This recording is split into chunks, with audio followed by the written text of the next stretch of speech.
Hey guys, welcome back to the Odie Beats Cancer channel. My name is Odie and I'm back today with a new video telling you all about my experience with stage 4 colon cancer.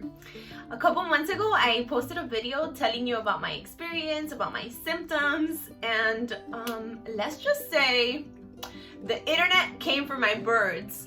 Oh my goodness, the audio quality in that video was so horrible. So I just wanted to apologize. I'm sorry that all you could hear was my birds in the background chirping. I felt like I would be doing you an injustice if I didn't refilm this video, so here it is. But before we got started, I wanted to show you. This is my 1-year-old Quaker parrot. Her name is Pickles, and yes, she's half human. That's the reason why she's so loud. So without further ado, let's get started. I want to tell you all about my symptoms leading up to my diagnosis. I felt like my last video was so long that it was kind of hard to sit through it. So I'm going to go ahead and make these videos in segments. Hopefully that's easier to watch.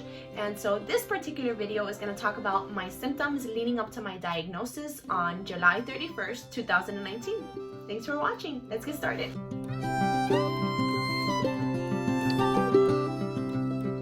Alright guys, so let's get started with my most prominent symptom leading up to my diagnosis in 2019, which were stomach aches. Alright, I'm not talking about your regular discomfort, have to go to the bathroom and release type of stomach ache. No. I'm talking about chills down your back, sweating through your clothes, stabbing, horrible, can't get a word, can't get a thought out type of stomach aches. The type that would keep me hunched over the toilet for hours, just searching and searching for some relief, okay? These symptoms started for me in 2015 when I was pregnant with my youngest daughter, Helen. Of course, I would tell my OBGYN about my stomach aches. I'd say, listen, I don't know what's making me so sick, but I'm having these episodes and I can't focus. I can't really do anything when I'm in pain. Can you help me? And she was like, well, unfortunately, there's not much I can do. You know, it's not uncommon for women to experience GI issues when they're pregnant. We'll keep an eye on it, but we're not too concerned. They should go away once the baby is born. But Helen was born and those stomach aches did not stop. In fact, the frequency of the stomach aches increased.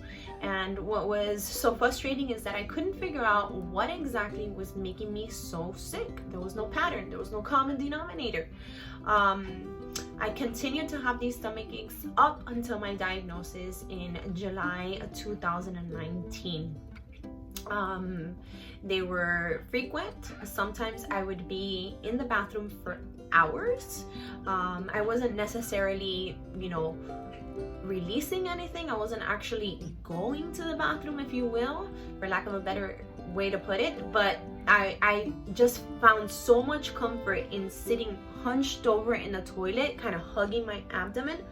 That's where I felt most comfortable. So that's where I would stay. And so yes, my most prominent symptom I would say was stomach aches.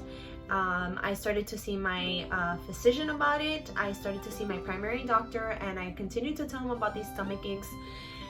And to be honest with you, all he would do is prescribe me acid reducers or omeprazole or just medications that would coat my stomach in hopes that that would help. At no point did a doctor ask me to get screened or refer me to any kind of sonogram, CT scan, endoscopy, nothing like that. And quite frankly, I didn't know any better. I was naive. I was 27, 28 at the time, and I didn't know any better. I didn't think that I needed to have any other screenings done. Of course, hindsight is 2020, and if I could go back, I definitely would have pushed and I would have advocated for myself to get more screenings. Next symptom that I had leading up to my diagnosis was frequent urination. Now you're probably like, what? What does frequent urination have to do with colon cancer? Well, If you had an opportunity to watch my last video, you know that I also had cancer in my ovaries. So the cancer metastasized from my sigmoid colon to my ovaries, and I was experiencing frequent urination. And when I say frequent urination, I mean I was going to the bathroom with a full bladder every 40 minutes, 30 minutes. It was constant, persistent. It was waking me up in the middle of the night. It was all the time. Again, I thought pregnancy had done that to me. I thought, you know, carrying two babies had just messed my bladder up, and I just needed to go more frequently, you know. I was wrong. And the reason for that is because I had two masses on either side of my ovaries that I guess were pushing down on my bladder and causing me frequent urination. Now, I began having these symptoms in 2018. I remember because I went on a road trip with my brother. We went to Disney World and we were driving, and he was so annoyed with me because every half an hour I had to stop. I had to, you know, ask for the bathroom and ask for the bathroom. And that's when I realized, geez, this is not normal, you know. My mom's given birth too, and she's with us in the car, and she doesn't have to go to the bathroom so often. Why am I having to go to the bathroom so often? Now, I didn't really tell my doctor about this. I didn't tell anybody about this, which is wrong. Don't be like me. Part of the reason why I'm filming this video is because I want you to be aware of all these symptoms that I wasn't aware of, right? Now, everybody's different and the symptoms can manifest differently, but for me, frequent urination was one symptom that if I look back, I'm like, yeah, that was definitely there, and it was my body screaming for help, and I didn't realize it. So, frequent urination.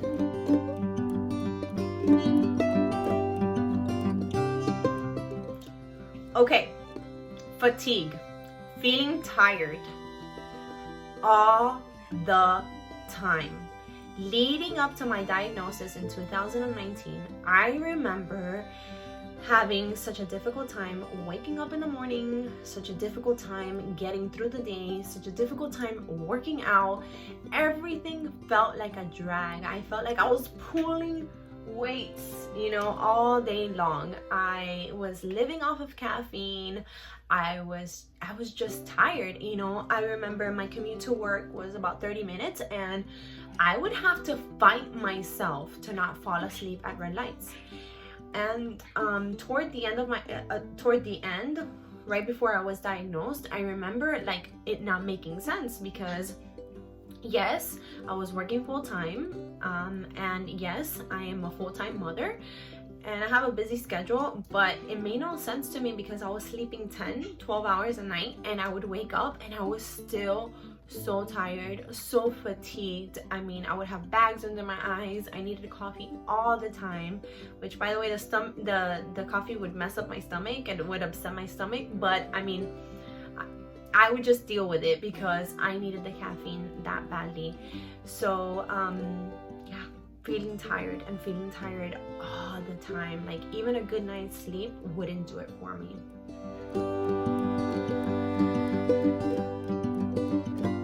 All right, and last on the list of symptoms was bloating and feeling of fullness. I was so bloated toward the end leading up to my diagnosis that it was difficult for me to wear anything that hugged my lower abdomen. My pants weren't fitting me anymore. I had to wear skirts, I had to wear dresses, anything that would hug me tight, that would hug tight to my body, I was just uncomfortable with. I remember one morning, which is basically the day that I decided, okay, enough is enough. I need to take myself to the ER. Something is not okay. I was laying flat in my bed, and I could see through my pajama pants that I had a lump in my lower abdomen on the left side. Little did I know, they were tumors which had metastasized to my ovaries. So that explains why I had so much bloating and so much uncomfortable pain. Imagine like when you have too much to eat and you feel like you have to unbuckle your pants because you can't catch your breath, you just feel so uncomfortable. I felt that way a lot leading up to my diagnosis, and it was weird because I really wouldn't have too much to eat, or I wasn't having anything to eat, or it would be early in the morning when there was nothing in my system. So there was no true reason for me to be feeling this way.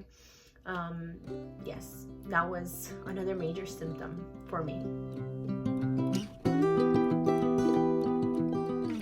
Guys, before I go, I also wanted to give a disclaimer. I wanted to say that these were my personal symptoms. This is the way that the cancer manifested in my body.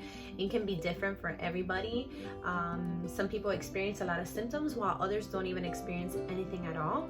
Your best bet is, to listen to your instinct. I wish if I could go back, just listen to myself and advocate and say, you know what, something's not right. I need to fight for answers.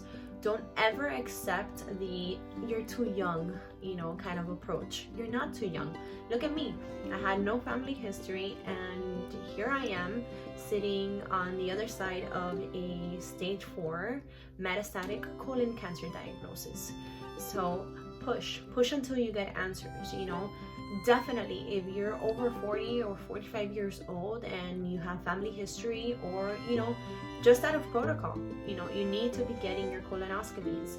Ask for endoscopies, ask for sonograms, ask for CT scans, ask for screenings. And if you're not happy with your provider, you're not happy with the answers that you're getting, go find another one. Push until you get answers. All right, I hope that this video was helpful. I'm gonna come back with more videos. If you have any questions and you have any topics that you want me to talk about, leave them below in the comments and I'll be happy to make more videos. Thank you so much for watching. Bye.